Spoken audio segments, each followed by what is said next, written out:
Di sebuah desa kecil bernama Karangendah, hidup seorang laki-laki paruh baya bernama Muji Hartono, atau yang akrab dipanggil Pak Muji.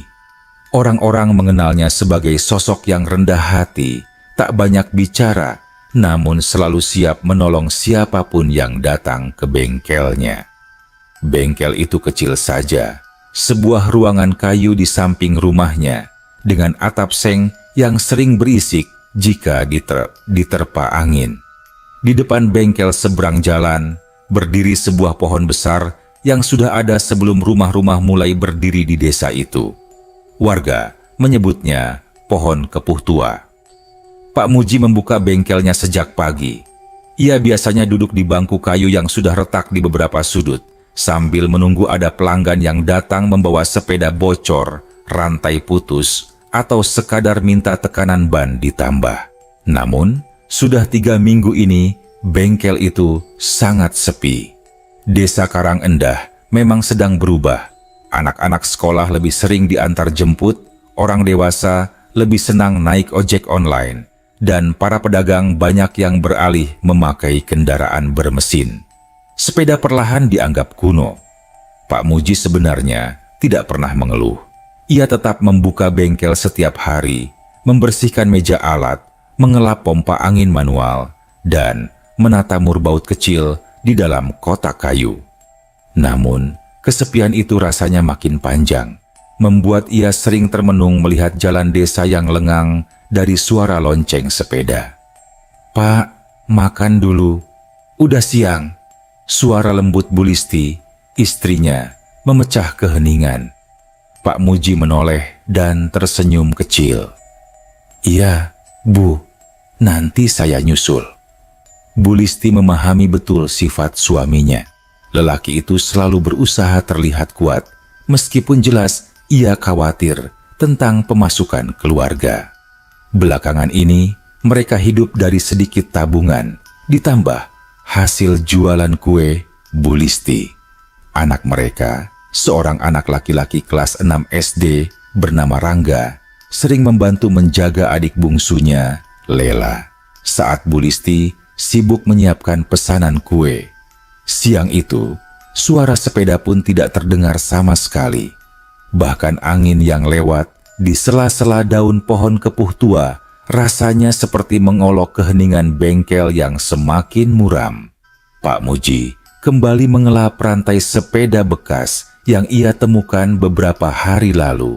Ia ingin berusaha memperbaiki apapun yang bisa diperbaiki, walaupun tidak ada yang akan membeli. Menjelang sore, tiba-tiba terdengar suara kering, pelan dari kejauhan. Pak Muji menegakkan badan. Sudah lama sekali ia tidak mendengar bunyi bel sepeda itu. Perlahan, suara itu semakin dekat. Dari tikungan jalan desa, muncullah seorang kakek-kakek berjaket lusuh, mengendarai sepeda tua dengan keranjang rotan di belakang. Sejenak laki-laki tua itu berhenti di depan bengkel. Ia seperti kelelahan, menuntun sepedanya pelan-pelan, lalu menatap Pak Muji dengan senyum yang sulit dijelaskan. Campuran dingin, ramah, dan seperti mengenal. "Ban saya bocor, Nak. Boleh ditambalkan?" Suaranya serak tapi lembut. Pak Muji langsung bangkit. "Tentu, Kek. Silakan duduk dulu." Kakek itu mengangguk pelan. Ia duduk di bangku dekat pohon tua, persis di bawah rerimbunan daun yang meredam cahaya sore. Pak Muji dengan teliti memeriksa ban sepeda tersebut. Lubangnya lumayan besar, mungkin terkena duri tajam dari kebun. Saat ia raba bagian dalam ban, ada sesuatu yang terasa dingin. Bukan dingin biasa, tapi seperti hawa lembab dari dalam sumur. Ia sempat menoleh. Kakek itu menatapnya tanpa kedip, tetapi bukan tatapan mencurigakan. Tatapan itu seakan penuh rasa iba. "Udah lama ya sepi begini?" tanya sang kakek tiba-tiba. Pak Muji terdiam sejenak. "Ya begitulah, Kek. Namanya juga usaha kecil. Rezeki kadang ada, kadang tidak." Kakek itu tersenyum tipis. Matanya menyipit, seakan paham lebih banyak dari yang terlihat. Tapi kamu tetap buka, tetap siap menolong siapapun yang datang. Pak Muji hanya tersenyum canggung dan melanjutkan pekerjaannya.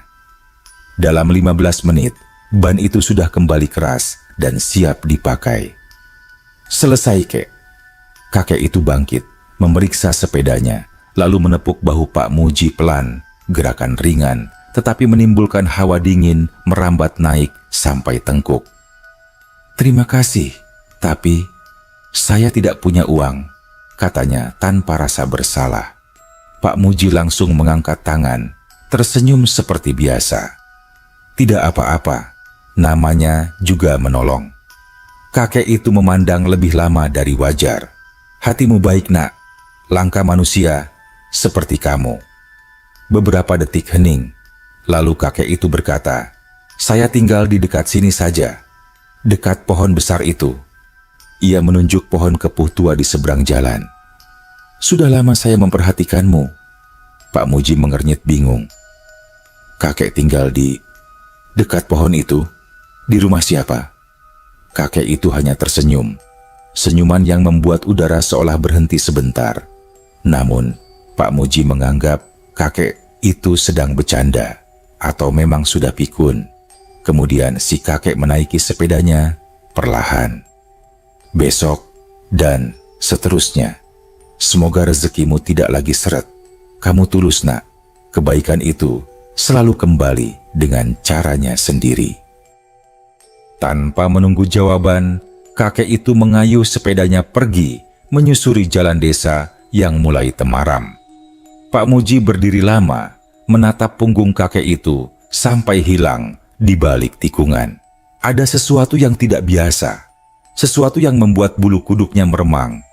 Ia menatap lagi pohon kepuh tua di seberang jalan, dan untuk pertama kalinya, pohon itu tampak seperti sedang memperhatikannya kembali. Sejak pertemuannya dengan kakek misterius itu, suasana di bengkel Pak Muji perlahan berubah. Awalnya ia tidak menyadarinya, tapi keesokan paginya, sebelum ayam berkokok pun, suara kring-kring sepeda sudah terdengar dari ujung jalan. Sesuatu yang sudah berbulan-bulan tidak terjadi. Pak Muji yang baru selesai berwudu kaget ketika melihat seorang pemuda menuntun sepeda tuanya ke arah bengkel. Pemuda itu, Reno, warga desa sebelah yang jarang datang ke Karangendah. Pak, maaf ganggu pagi-pagi. Rantai sepeda saya putus. Tadi rencana mau ke sawah, katanya sambil tertawa malu. Pak Muji menyambutnya, lalu memperbaiki. Reno tampak heran melihat betapa gesitnya Pak Muji bekerja. Wah, saya kira bengkel sini udah tutup, Pak. Soalnya dulu saya sering lewat, tapi sepi terus. Pak Muji hanya tersenyum. Bengkel kecil, Nak. Rezeki kadang mampir, kadang pergi. Ia tidak menceritakan soal kakek kemarin. Entah kenapa, firasatnya berkata bahwa pertemuan itu tidak perlu disebarkan begitu saja. Baru saja Reno selesai membayar dan pergi, datang lagi dua ibu-ibu membawa sepeda anak mereka. Lalu, seorang pedagang jamu lewat dan minta tambah angin. Lalu dua orang anak sekolah menuntun sepeda bocor. Dalam satu hari itu, jumlah pelanggan yang datang melebihi jumlah total pelanggan selama 3 minggu sebelumnya. Bahkan, Bu Listi yang biasanya membantu menyiapkan makan siang sampai melongo melihat keramaian itu. Pak, ini kenapa bisa ramai begini? Ada apa sih? Tanya Bu Listi sambil membawa gelas teh. Pak Muji hanya menggeleng kecil. Entahlah, Bu, tiba-tiba saja banyak sepeda yang rusak hari ini. Namun jauh di dalam hatinya, ia merasa ada sesuatu yang berbeda. Sesuatu yang seperti tanda. Malamnya, setelah bengkel tutup, Pak Muji duduk di bangku kayu sambil mengurut lehernya yang pegal. Ia menatap pohon kepuh tua di seberangnya. Hawa dingin dari pohon itu terasa lebih kuat daripada biasanya. Padahal angin malam tidak bertiup keras. Rangga, anaknya, mendekat. "Pak, tadi aku lihat ada kakek-kakek duduk di bawah pohon. Kepalanya botak dan pakai baju lusuh. Siapa dia?" Jantung Pak Muji seperti berhenti sejenak. "Kapan kamu lihat?" "Pas aku pulang sekolah. Kakeknya cuma senyum, tapi waktu aku kelihatan mau nyapa, dia hilang." Rangga mengucapkannya tanpa beban, seolah itu hal wajar. Pak Muji menelan ludah. "Mungkin cuman bayanganmu." Enggak. Mungkin juga lagi kecapean." Tapi Rangga menggeleng mantap. "Enggak, Pak. Aku lihat jelas. Bahkan kaki kirinya agak pincang." "Pincang?" "Persis seperti kakek kemarin." Pak Muji tidak menjawab. Ia hanya meraba tengkuknya sendiri yang kembali meremang. Keramaian di bengkel berlanjut besoknya, bahkan lebih ramai. Beberapa warga yang sudah bertahun-tahun tidak memakai sepeda, mendadak mengambil sepeda usang dari gudang. Ada yang rantainya putus, ada yang bannya kempes, ada yang remnya macet. Bahkan ada sepeda jadul buatan Belanda yang sudah berkarat dibawa seorang pak tani yang mengaku tiba-tiba kepikiran buat dipakai lagi. Yang lebih aneh, pelanggan berdatangan dari desa tetangga, Gunung Pring, Nglebak, dan Petung Rejo. Padahal tidak ada yang mengatakan bahwa bengkel Pak Muji sedang buka promo atau diskon. Semuanya datang dengan alasan yang sama. Tiba-tiba terpikir ingin memperbaiki sepeda. Bagi orang lain, mungkin itu rezeki. Tetapi bagi Pak Muji, kejadian yang terlalu tiba-tiba selalu mengandung tanda tanya. Karena itu ia tidak kaget ketika sore harinya kakek misterius itu muncul kembali. Kakek itu berdiri di bawah pohon kepuh tua, seakan menunggu. Pak Muji mendekat pelan. "Kek, sepeda kakek bocor lagi?" Kakek itu tersenyum samar. "Tidak, Muji. Kali ini saya hanya mampir." Ia menatap bengkel yang masih ramai dengan pelanggan. Lalu ia berkata pelan, namun suaranya terasa menggema jauh, melebihi volume suaranya. "Kamu sudah menolong saya kemarin. Kini saya membalas dengan cara yang saya bisa." Pak Muji mencoba menanggapi dengan ringan. "Maksud kakek?" Namun kakek itu tidak langsung menjawab. Ia berjalan mendekati bengkel. Pohon itu sudah ada jauh sebelum desa ini berdiri. Banyak yang tidak tahu, tapi tempat ini dijaga. Saya salah satu yang menjaga. Nada suaranya berubah, lebih dalam dari sebelumnya. "Saya sudah lama melihatmu, Muji. Bertahun-tahun kamu bekerja dengan jujur, membantu tanpa pamrih, bahkan merelakan orang yang tidak membayar utang tambal ban." Pak Muji terdiam. Ia tidak tahu apakah harus merasa bangga, takut, atau bingung. Kakek itu menatapnya lama. "Manusia sepertimu tidak banyak. Maka saya putuskan membantu sedikit keseharianmu." Hening. Udara di sekitar pohon seperti gelap sesaat. "Kakek, sebenarnya siapa?" tanya Pak Muji lirih. Kakek itu tersenyum, namun senyum itu membuat bulu kuduk meremang. "Ada waktunya kamu tahu, tapi bukan sekarang." Lalu ia perlahan berjalan mundur ke arah pohon kepuh tua, dan dalam sekejap sosoknya hilang. Bukan berjalan pergi, hilang. Seperti kabut yang menguap, Pak Muji mundur selangkah tanpa sadar. Tangannya bergetar. Namun dari dalam bengkel, suara pelanggan memanggil, "Pak Muji, bisa tolong cek rem sepeda saya?" Dengan napas yang belum stabil, Pak Muji menjawab, Iya, sebentar." Dan malam itu, untuk pertama kalinya, ia merasa bahwa keramaian bengkelnya bukan datang dari hal-hal biasa. Keramaian bengkel Pak Muji terus berlanjut seperti gelombang yang tak ada habisnya. Setiap pagi, Suara bel sepeda, tawa anak-anak, dan percakapan orang-orang dewasa memenuhi halaman kecil di depan bengkelnya. Masya Allah, Pak, ramai sekali. Sampai kayak bengkel sepeda, satu-satunya di dunia, ujar Bu Listi sambil tersenyum lelah namun bahagia. Pak Muji hanya mengangguk. Iya, Bu, alhamdulillah. Tapi saya sendiri bingung, ini kenapa bisa seramai ini? Rangga sepulang sekolah langsung membantu ayahnya memompa ban dan mengambilkan baut. Bahkan tetangga mereka, seorang pemuda bernama Dimas, ikut menawarkan diri membantu karena merasa kasihan melihat Pak Muji bekerja tanpa berhenti. Dimas adalah anak yatim piatu yang tinggal bersama bibinya, seorang pemuda baik yang sering membantu warga tanpa diminta. Pak, saya bantu ya, daripada nganggur di rumah, kata Dimas sambil tersenyum. Pak Muji tentu senang, apalagi pekerjaan mulai menumpuk. Dalam satu hari, mereka bisa memperbaiki hingga puluhan sepeda, sesuatu yang tak pernah terjadi sebelumnya. Bahkan, di masa sepeda masih berjaya. Namun meski semuanya tampak seperti berkah, ada hal-hal kecil yang mulai janggal, dan hanya Pak Muji yang benar-benar memperhatikannya. Suatu sore, ketika bengkel hampir tutup, datang seorang bapak dari desa seberang membawa sepeda tuanya yang rusak parah. Rangka berkarat, sadel sobek, rem nyaris tak berfungsi. Jelas, sepeda itu sudah lama tidak dipakai.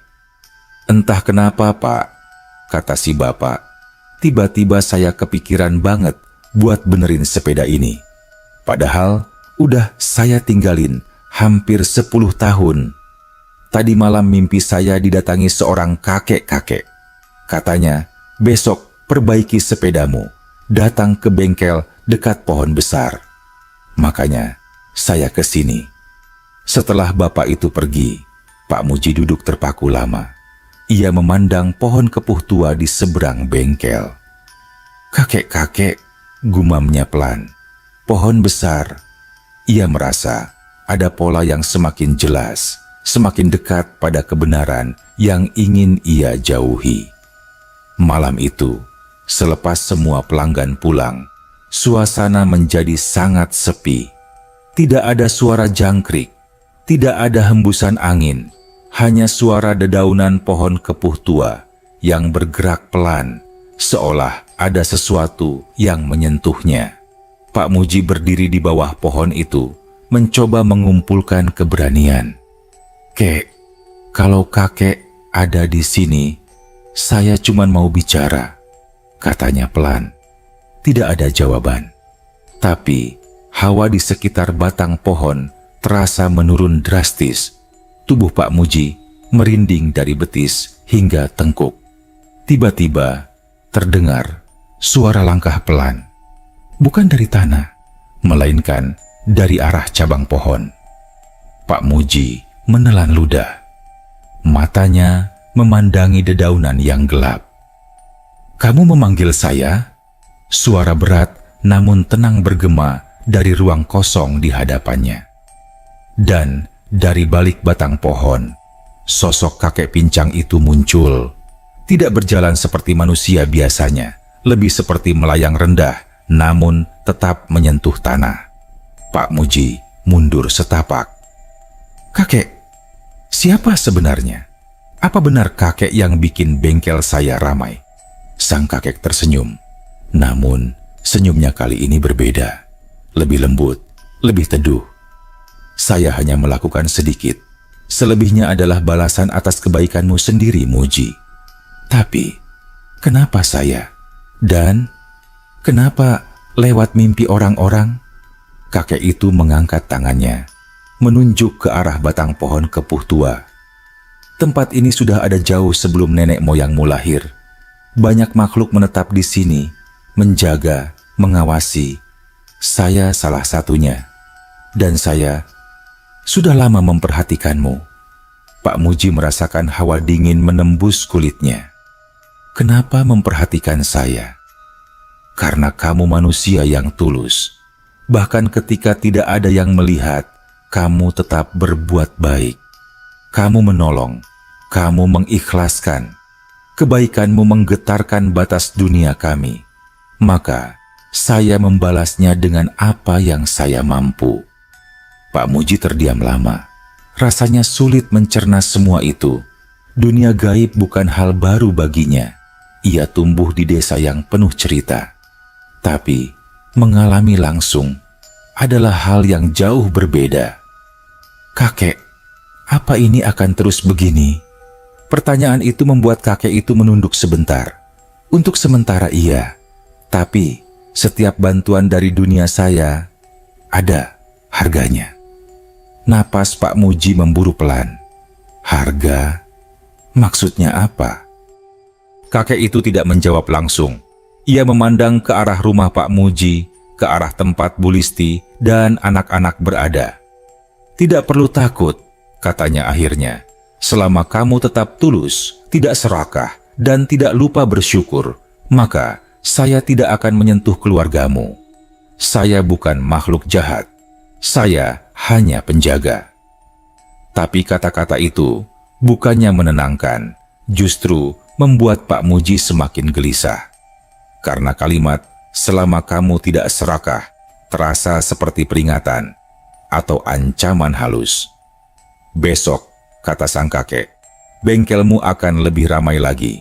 Tapi camkan ini, Muji, jangan pernah melakukan perbaikan saat matahari sudah turun. Batas kami dan batas kalian berbeda setelah gelap. Apa yang terjadi kalau saya melanggar? Kakek itu menatapnya lekat-lekat, lebih dalam dari sebelumnya. Akan ada pelanggan yang bukan manusia. Saat kakek itu menghilang lagi ke balik pohon, Pak Muji berdiri membeku. Tangannya dingin, jantungnya seperti meloncat dari dada. Ia tahu, mulai malam itu, apa yang dianggapnya berkah juga membawa bayangan panjang yang mungkin tak pernah ia duga. Dan benar saja, keesokan paginya, sebelum Pak Muji sempat membuka pintu bengkel, sudah 3 orang mengantri di depan. Keramaian tidak lagi terasa seperti rezeki, melainkan sesuatu yang perlahan bergerak mendekat, sesuatu yang ingin masuk lebih jauh ke dalam hidupnya. 3 hari setelah peringatan kakek misterius itu, bengkel Pak Muji mencapai titik tersibuk sepanjang hidupnya. Setiap jam selalu ada pelanggan baru. Anak-anak yang biasanya bermain gawai kini berlomba memakai sepeda lagi. Para ibu-ibu yang sudah bertahun-tahun berhenti bersepeda tiba-tiba ingin berolahraga. Bahkan orang-orang yang rumahnya jauh rela datang ke Karang Endah hanya untuk memperbaiki sepeda tua yang bahkan hampir tidak bisa dikenali bentuk aslinya. Dimas, yang biasanya hanya membantu sesekali, kini datang setiap hari setelah pulang sekolah. Pak, saya bantu sekalian nggak apa-apa. Saya juga senang ngelihat suasana ramai, katanya. Rangga membantu semampunya meski masih anak-anak. Ia mengisi angin, mengambilkan kunci, atau sekadar mengambilkan air minum untuk pelanggan. Namun, dari hari ke hari, ada sesuatu yang menggelitik perut Pak Muji. Keramaian itu terlalu ramai. Bukan sekadar rezeki, lebih seperti dorongan besar yang datang dari arah yang tidak terlihat. Dan keanehan-keanehan kecil mulai muncul. Suatu sore, ketika matahari sudah rendah, dan bayangan pohon kepuh memanjang, datanglah seorang laki-laki muda dengan pakaian rapi namun lusuh warna. Ia membawa sepeda model lama, rangkanya besar, catnya kusam, dan rodanya tampak seperti baru saja melewati lumpur. Pak, katanya dengan suara datar, tolong tambal ban saya. Pak Muji mengangguk, mempersilakan duduk. Namun sejak laki-laki itu mendekat, suasana berubah dingin. Pelanggan lain yang tadinya riuh, tiba-tiba diam. Bahkan Bu Listi yang sedang melintas membawa teh, merasa tubuhnya merinding. Ketika Pak Muji hendak mengambil pompa, ia menyadari sesuatu.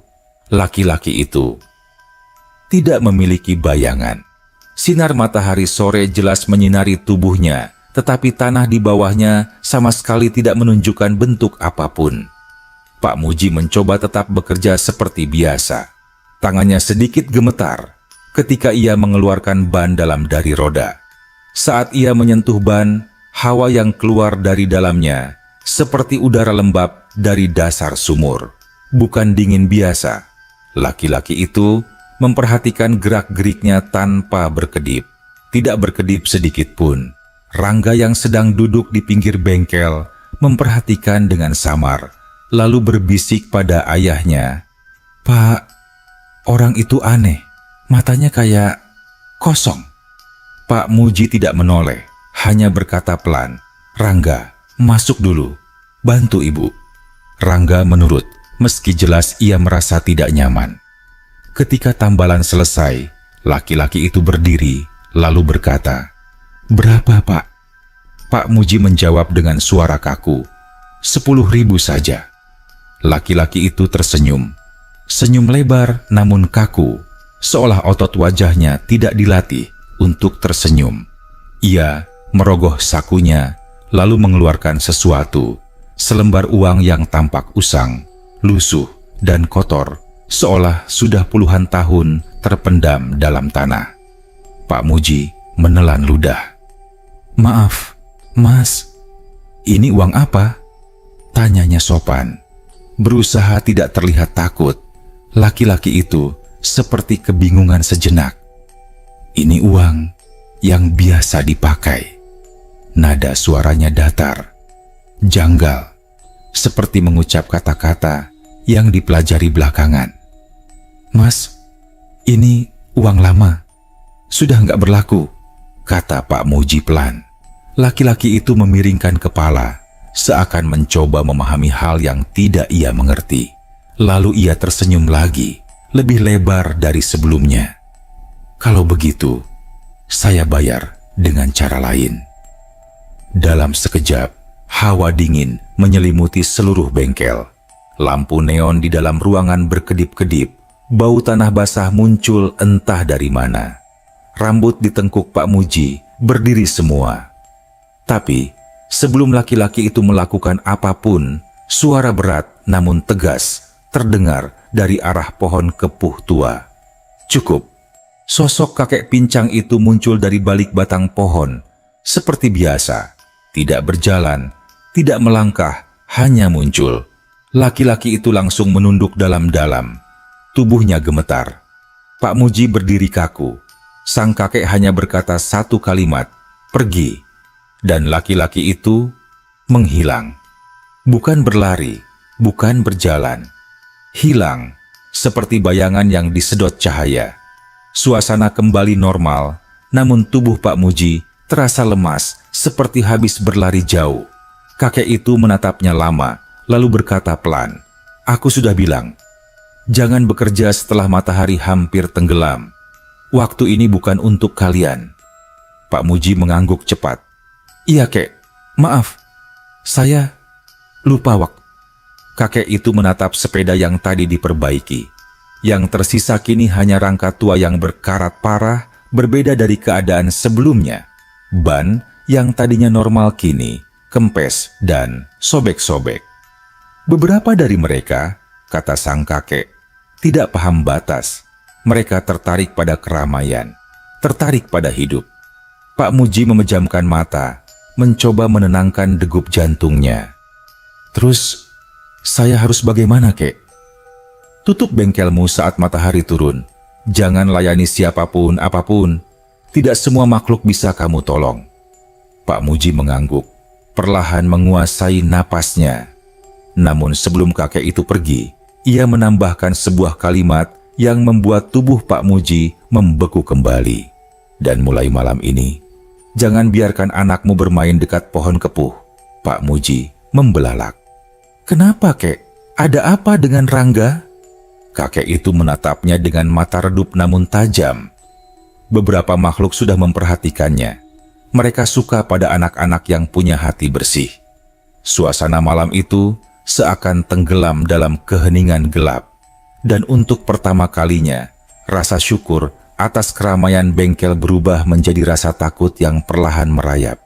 Sejak kejadian dengan pelanggan yang bukan manusia itu, hari-hari Pak Muji berjalan dengan rasa was-was yang sulit ia hilangkan. Bengkel tetap ramai, bahkan semakin ramai, tapi setiap langkah ia terapkan kehati-hatian yang belum pernah ia rasakan sepanjang hidupnya. Terutama soal waktu. Begitu matahari mulai miring ke barat, Pak Muji langsung menutup bengkel tanpa kompromi. Namun di balik keramaian yang tampak seperti berkah, ada hal-hal kecil yang semakin membuat dada Pak Muji sesak. Terutama ketika menyangkut Rangga. Suatu sore, ketika bengkel baru saja tutup, Rangga yang duduk di teras menghampiri ayahnya. "Pak," katanya lirih, "tadi aku lihat kakek itu lagi, di bawah pohon kepuh." Pak Muji langsung menoleh cepat. "Kakek yang mana?" "Kakek yang rambutnya sedikit, jalannya agak pincang. Tapi tadi, wajahnya nggak jelas, kayak bayangan." Rangga mengucapkannya tanpa takut, tapi nada suaranya terdengar bingung. Sementara darah Pak Muji berdesir dingin. "Kamu lihat sendiri?" tanya Pak Muji, mencoba menahan suaranya agar tetap stabil. Rangga mengangguk.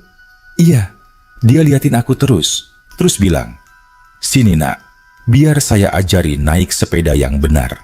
Pak Muji langsung meraih bahu anaknya. "Enggak, dengarkan bapak baik-baik. Kalau kamu lihat kakek itu lagi, jangan dekat-dekat. Jangan jawab, jangan lihat lama-lama, ngerti?" Rangga terdiam, wajahnya bingung. "Tapi Pak, dia kayaknya baik." Pak Muji memejamkan mata sejenak. Tidak semuanya yang terlihat ramah itu baik. Rangga tidak membantah. Tapi sejak hari itu, Pak Muji menyadari sesuatu. Kakek penjaga pohon tidak lagi datang hanya untuknya. Ada makhluk lain yang mulai memperhatikan keluarganya. Malam itu, ketika semua telah tidur, Pak Muji duduk di bangku kayu menghadapi pohon kepuh. Ia memanggil meski suaranya bergetar. "Kek, kalau kakek di sini, saya mohon, jangan biarkan makhluk lain mendekati anak saya." Hening. Lalu, seperti kabut tebal yang merapat, sosok sang kakek muncul dari balik bayangan batang pohon. "Muji," ujarnya dengan nada yang lebih berat dari biasanya, "kamu berada di batas yang berbahaya." Pak Muji mengernyit. "Apa maksud kakek?" "Mereka." Sang kakek menunjuk ke arah gelap di balik pepohonan. Makhluk dari tempat lain mulai tertarik. Semakin banyak manusia datang ke sini, semakin terbuka batas dunia kalian dan dunia kami. "Kenapa baru sekarang terjadi?" tanya Pak Muji. "Karena keramaian memanggil." Kata itu membuat tubuh Pak Muji merinding. "Mengapa mereka memperhatikan Rangga?" tanya Pak Muji lagi. Suaranya melemah. "Anakmu punya cahaya hati yang kuat. Makhluk-makhluk seperti kami tertarik pada cahaya seperti itu. Ada yang ingin melindungi, namun ada pula yang ingin memiliki." Pak Muji menggigit bibir. "Apa saya harus tutup bengkel ini saja? Kalau keramaian yang memanggil, mungkin lebih baik bengkel ini kembali sepi." Kakek itu menggeleng perlahan. "Sudah terlambat untuk menutupnya sekarang. Gelombang pertama sudah terjadi. Jika kamu tutup mendadak, mereka akan semakin penasaran dan datang lebih dekat." Pak Muji menunduk. Rasanya seperti tersesat dalam dunia yang tidak ia pahami. "Lalu saya harus bagaimana?" Kakek itu menatapnya dalam-dalam. "Jaga pikiranmu, jaga keluargamu, dan ingat batas waktu. Selama kamu tidak melanggar, saya akan menjaga sejauh yang saya bisa." "Sejauh yang kakek bisa?" ulang Pak Muji. Sang kakek menghela napas panjang, sesuatu yang mengejutkan. karena makhluk sepertinya seharusnya tidak perlu bernapas. Saya bukan penguasa, saya hanya penjaga satu titik, dan di sekeliling kita ada yang lebih tua dari saya. Perut Pak Muji serasa melilit. Makhluk yang lebih tua? Kakek itu tersenyum pahit. Yang sudah ada bahkan sebelum pohon ini tumbuh. Mereka tidak berbentuk, tidak berkaki, dan tidak berbicara. Dan mereka sedang bergerak. Pak Muji menggigil. Kemana? Kakek itu memandang langsung ke arah rumah Pak Muji. Ke arah jendela kamar Rangga. Ke tempat di mana cahaya hati paling terang. Esok harinya, suasana bengkel kembali normal. Normal dalam arti ramai, tidak berhenti. Namun Pak Muji merasakan sesuatu berbeda. Para pelanggan tetap datang, tapi sebagian dari mereka memiliki ekspresi aneh. Beberapa orang tampak kebingungan, seolah lupa apa tujuan mereka datang. Ada ibu-ibu yang mengatakan ia tiba-tiba berada di depan bengkel tanpa ingat bagaimana ia sampai di sana. Ada bapak yang mengaku mendengar suara seseorang memanggil dari kejauhan, menyuruhnya memperbaiki sepeda di Karang Endah. Dan yang paling mengganggu, beberapa pelanggan melemparkan tatapan terlalu lama ke Rangga. Bukan tatapan manusia biasa. Tatapan yang tidak kedip. Tatapan yang datar. Tatapan yang seperti sedang mengukur sesuatu dari dalam diri anak itu. Dimas menyadarinya juga. Pak, bisiknya saat sedang mengambilkan pompa. Ada yang aneh sama orang-orang itu. Dari tadi mereka ngeliatin Rangga, tapi mukanya kosong semua. Pak Muji hanya menjawab pelan, tolong awasi Rangga, jangan biarkan dia jauh-jauh. Dan hari itu, untuk pertama kalinya sejak bengkel menjadi ramai, Pak Muji merasa keramaian itu seperti lorong panjang yang membawa sesuatu mendekat dari belakang punggungnya. Malamnya, ketika hendak menutup pintu rumah, Bu Listi memanggil dari dapur. Pak, sini sebentar. Pak Muji masuk. Bu Listi menatapnya dengan wajah bingung namun ketakutan. Tadi aku bereskan cucian Rangga, dan di kantong celananya, ia mengulurkan sesuatu. Pak Muji memandang benda itu, sebuah koin kuno, bulatan logam kehitaman dengan ukiran yang sudah hampir hilang. Bau tanah lembab menyengat dari permukaannya. Koin ini dari mana? Tanya Bu Listi dengan suara pelan. Rangga menjawab dari ruang tamu. Tadi dikasih sama kakek yang suka duduk di bawah pohon, Bu. Pak Muji tersentak, hampir menjatuhkan koin itu. Kakek itu bilang apa? Tanyanya cepat. Rangga menjawab santai. Katanya, itu tanda supaya aku selalu balik main ke pohon. Katanya dia suka main sama anak-anak. Pak Muji memucat. Bu Listi langsung memeluk Rangga. Dan malam itu, sebelum tidur, Pak Muji kembali duduk di depan pohon kepuh, menunggu. Ia tahu kakek itu bukan kakek sembarangan, tapi ia perlu jawaban. Karena satu hal kini jelas, ada makhluk lain, bukan penjaga, yang mulai memberi hadiah pada anaknya. Dan kebaikan yang dulu datang sebagai berkah, kini berubah menjadi jalur bagi sesuatu yang lebih gelap untuk masuk. Malam itu, langit Karang Endah tampak lebih gelap dari biasanya. Awan pekat menggantung rendah, menutup cahaya bulan. Angin yang biasanya membawa aroma dedaunan kini terasa lebih dingin, lebih berat, seolah membawa sesuatu yang bukan milik dunia manusia. Pohon kepuh tua berdiri kaku, bayangannya menjulur seperti tangan yang hendak meraih. Pak Muji duduk di kursi bambu menghadap pohon itu, memegang koin kuno yang tadi ditemukan di celana Rangga. Koin itu dingin, bukan dingin logam biasa. Setiap kali digenggam, hawa dinginnya seolah menembus tulang, membuat bulu kuduk berdiri. Kek, panggil Pak Muji lirih. Kek, Saya mau bicara. Tidak ada jawaban, namun ia tahu sosok itu ada di sekitar. Ia bisa merasakan hawa lembut yang berbeda dari hawa para makhluk lain. Hawa sang penjaga. Beberapa detik kemudian, dedaunan bergeser tanpa angin. Sosok sang kakek muncul, setengah badan keluar dari balik batang pohon, seperti mengintip dunia manusia dari celah yang tak terlihat. "Aku sudah mendengar," ucap sang kakek. Suaranya berat, tapi kali ini terdengar lelah. "Makhluk itu memberi anakmu tanda. Itu tidak bagus, Muji." Pak Muji menelan ludah. Apa maksud kakek? Kenapa dia mendekati Rangga? Kakek itu mendongak, menatap langit gelap. "Makhluk itu bukan penjaga seperti saya.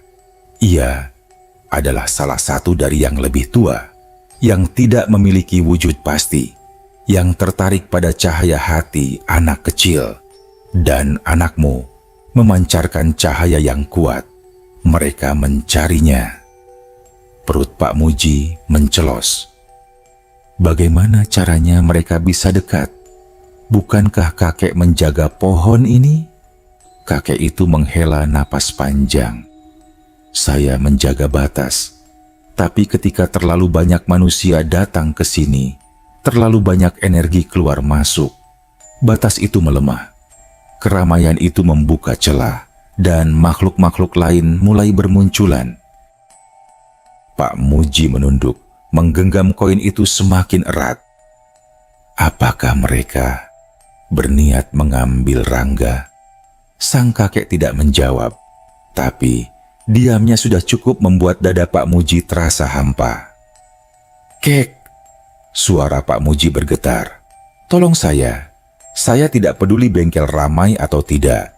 Saya tidak butuh rezeki sebanyak ini kalau harus mempertaruhkan anak saya."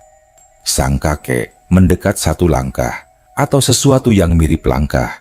Bayangannya menyatu dengan batang pohon. "Ada satu cara," ujar sang kakek pelan. "Tapi kamu harus berani." Pak Muji menegakkan tubuh. "Apapun asal anak saya aman." Besok malam, setelah matahari tenggelam, tutup seluruh rumah, matikan lampu. Jangan ada suara, jangan ada yang keluar. Anakmu harus tidur dekat kamu, dan kamu harus memanggil saya. Pak Muji mengernyit takut. "Untuk apa?" "Untuk menutup celah, untuk menolak kehadiran mereka yang sudah menandai anakmu."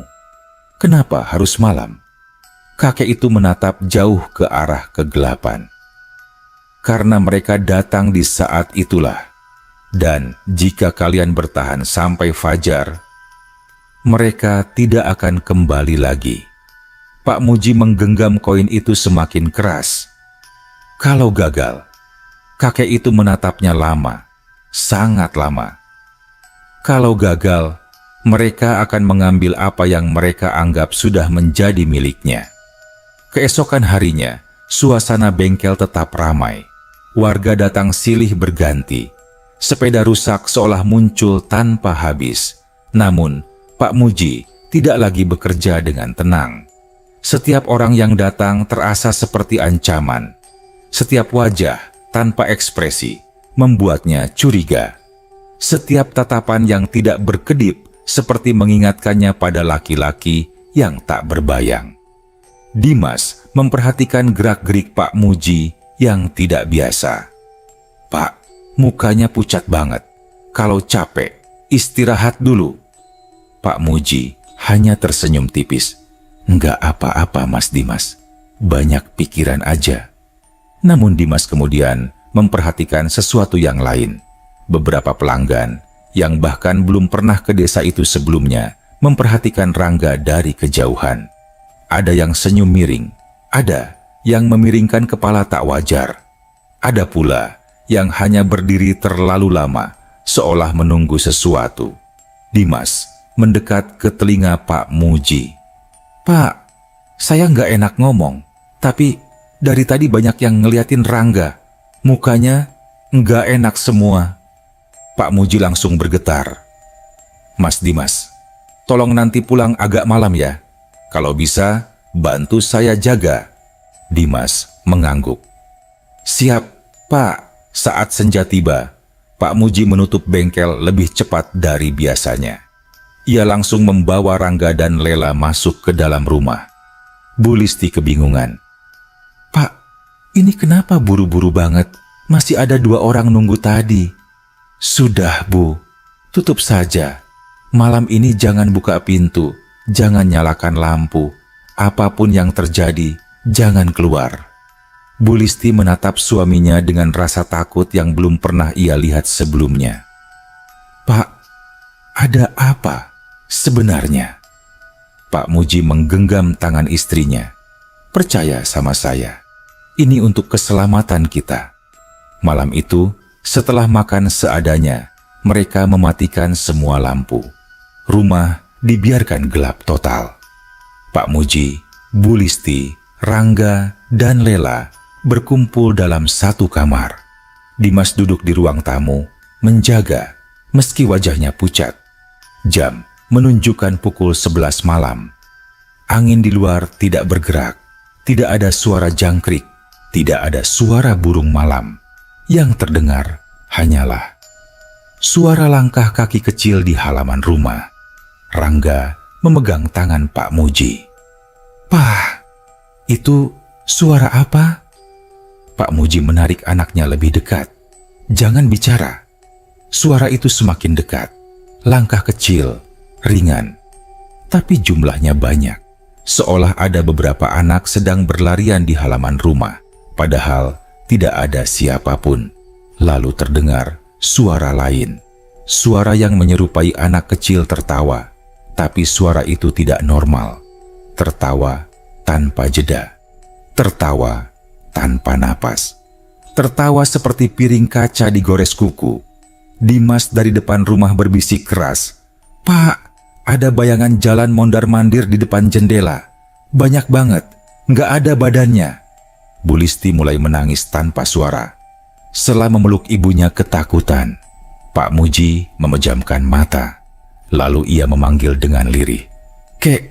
Kakek, saya memanggil. Dalam sekejap, tawa itu berhenti. Rumah menjadi hening. Lalu, sesosok bayangan besar menabrak pintu depan dari luar. Lalu bayangan lain, dan lain lagi. Pintu bergetar keras. Pak, mereka dorong pintunya, teriak Dimas, ketakutan. Pak Muji beranjak. Tapi suara sang kakek muncul dari arah jendela, seperti berbisik tepat di dekat telinga. Jangan buka pintu. Mereka tidak bisa masuk selama kamu tidak membuka. Rumah bergetar. Genteng di atas mereka seperti diinjak-injak sesuatu yang bergerak cepat. Rangga mulai menangis kecil. Pak, takut. Pak Muji menarik anaknya erat. Sabar nak, sabar. Tiba-tiba dari luar jendela kamar muncul suara berat jauh lebih besar dari tawa-tawa tadi. Kembalikan tanda milik kami. Bu Listi menjerit kecil. Pak Muji menggenggam koin kuno yang dibawa kakek lain itu, lalu mengangkatnya ke udara. Kakek, tolong. Dan saat itu juga, angin dingin menerjang masuk, bukan dari pintu, bukan dari jendela, melainkan dari lantai. Tanah di bawah rumah seperti berdenyut. Bayangan-bayangan yang tadi mengetuk pintu menjerit panjang, seperti terbakar. Dalam hitungan detik, suara tertawa, langkah kaki, dan dentuman lenyap. Rumah tiba-tiba sunyi. Di depan mereka berdiri sosok sang kakek penjaga. Namun kali ini wujudnya lebih besar, lebih tinggi, seperti menyerap kekuatan dari pohon kepuh tua di luar. Selesai, ucapnya lirih. Untuk sekarang, Pak Muji mendongak. Apa mereka akan kembali? Kakek itu menggeleng. Tidak, selama kamu tidak memanggil mereka lagi dan selama kamu menjaga keluarga dan hatimu. Pak Muji memegang Rangga erat-erat. Terima kasih, Kek. Terima kasih. Sang kakek tersenyum kecil. kamu tetaplah manusia baik, Muji. Dunia kami jarang melihat manusia seperti itu. Karena itu, kami menjaga dari jauh." Lalu perlahan, tubuh sang kakek memudar, menyatu kembali dengan pohon kepuh tua. Hilang tanpa suara. Sejak malam itu, bengkel Pak Muji perlahan kembali normal. Masih ramai, tapi tidak seramai dulu. Tidak ada pelanggan aneh, tidak ada tatapan kosong. Tidak ada lagi sepeda tua yang berpemilik samar. Hanya warga biasa, dengan sepeda biasa. Dan kehidupan yang kembali berjalan seperti sedia kala. Pak Muji tetap membuka bengkel setiap hari, namun ia selalu menutup saat matahari tenggelam. Rangga tidak lagi bermain dekat pohon kepuh, dan koin kuno itu dikubur Pak Muji di bawah tanah halaman, dalam-dalam, agar tidak disentuh siapapun. Pohon kepuh tua masih berdiri di sana. Sesekali daunnya bergerak, seperti melambai. Dan setiap kali itu terjadi, Pak Muji tahu, sang penjaga masih ada, masih mengawasi, masih melindungi. Tapi ia juga tahu satu hal. Ada dunia yang berdiri berdampingan dengan dunia manusia. Dunia yang kadang memberi, kadang mengambil. Dan terlalu dekat dengan dunia itu, selalu ada harganya.